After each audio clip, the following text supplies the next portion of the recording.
ఇది నిజంగా ప్రజాస్వామ్యంలో నిన్నటి దినం చీకటి దినం. ఒకసారి ఎవరైనా ఆలోచించండి. ఒక చిన్న జెడ్పీటీసీ ఎన్నిక సుమారు ఒక 25,000 ఓట్లు.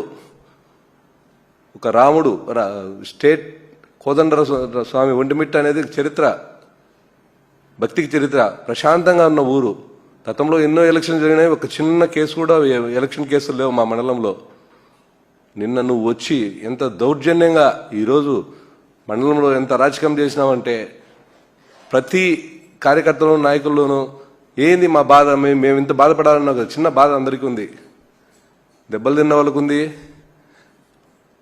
ఉండొచ్చు. టీడీపీలో నిన్నటి కొంచెం సంతోషంగా ఉండొచ్చు, మా మంత్రి వచ్చాడు మేము దౌర్జన్యం చేయగలిగినామని. రేపు ఎలక్షన్లు అందరికీ జరుగుతాయి కదా, రేపు స్థానిక సంస్థలకు అందరికీ జరుగుతాయి కదా. అప్పుడు నీ ఊర్లోనే నువ్వు కాపాడుకోవాలి కదా. అప్పుడు మా ఊర్లో మేము ఉంటాం కదా, మేమేం తగ్గం కదా. మంత్రి గారు మీకే చెప్పేది, ఆ రోజు నువ్వు నీ ఊరు నువ్వే కడుక్కోలేవు, మా ఊరికి వచ్చి నువ్వేం దౌర్జన్యం చేయలేవు కదా. ఈరోజు మా ఊరు ఒక్కడే కాబట్టి నువ్వు 2-3 కాన్స్టిట్యూషన్లు జనాభాలు వేసుకొచ్చి మా ఊరి పైన దౌర్జన్యం చేయగలిగినావు. రేపు నీ ఊర్లోనే నువ్వు కడుక్కోలేవు, నీ ఊర్లోనే నీకు అది ఎదుర్కొంటారు. మంచి పద్ధతి కాదు మంత్రి గారు. ఈ విధంగా ఒంటిమిట్ట బూత్కి వచ్చారు.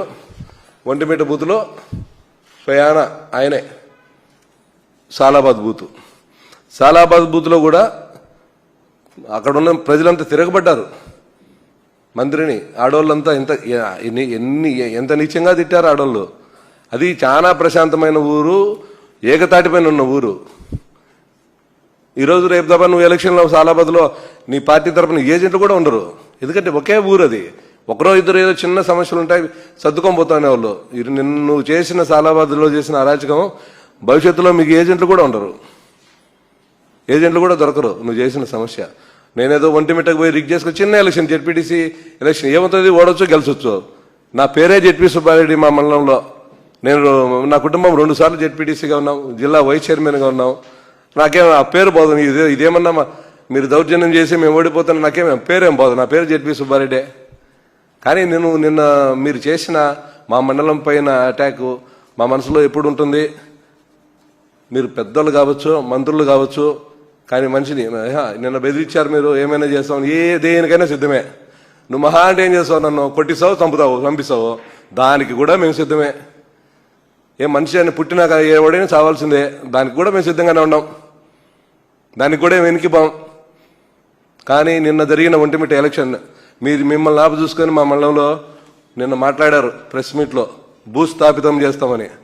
నువ్వు ఎన్ని రోజులు సపోర్ట్ వస్తావన్నా మా వాళ్ళకు భూస్థాపితం చేసేదానికి? అయ్యా, నిన్న మా మండలం నుంచి మాట్లాడిన ప్రెస్ వాళ్ళకి నాయకులకు చెప్తున్నా, భూస్థాపితం చేయాలంటే పక్క నుంచిలే, నువ్వు వచ్చి నన్ను చెయ్యి, నేను ఎప్పుడు సిద్ధంగా ఉన్నా. నేనేం అమెరికాలో మా ఆధ్వర్యంలోనే ఉండా. నీ శక్తి ఎంతో నాకు తెలుసు, నా శక్తి ఎంతో నీకు తెలుసు. ప్రజా తీర్పు కోసం నిన్న ప్రశాంతంగా ఎన్నికలు 11 వరకు జరిగాయి.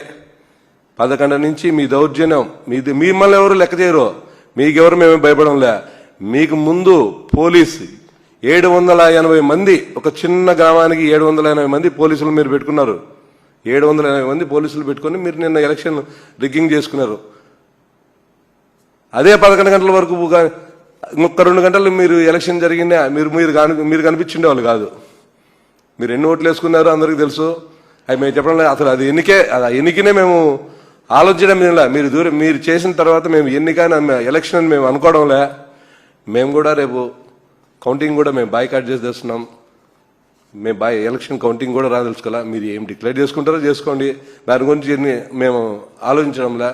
కానీ రాష్ట్ర ప్రజలంతా గమనించినారు నిన్న రాంప్రసాద్ రెడ్డి మంత్రి గారి తీరు, తెలుగుదేశం పులివెందులు చేసిన దౌర్జన్యం, పులివెందులు ఏజెంట్ రాకుండా ఫస్ట్ అడ్డుకున్న దౌర్జన్యం. ఒక ఊర్లో 800 మంది ఉంటే 800 మంది మీరు పక్క మండలాల నుంచి పక్క కాన్స్టిట్యూషన్ నుంచి తెచ్చిన తీరు అందరూ ప్రజలంతా గమనించినారు.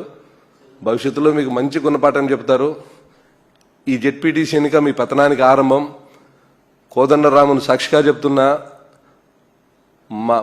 మా రాముడు చాలా పవర్ఫుల్. మీరు మా రాముడి దగ్గర మీరు చేసిన అరాచకం మీ నాశనం తప్పకుండా కోరుకుంటుంది, తప్పకుండా తగులుతుంది.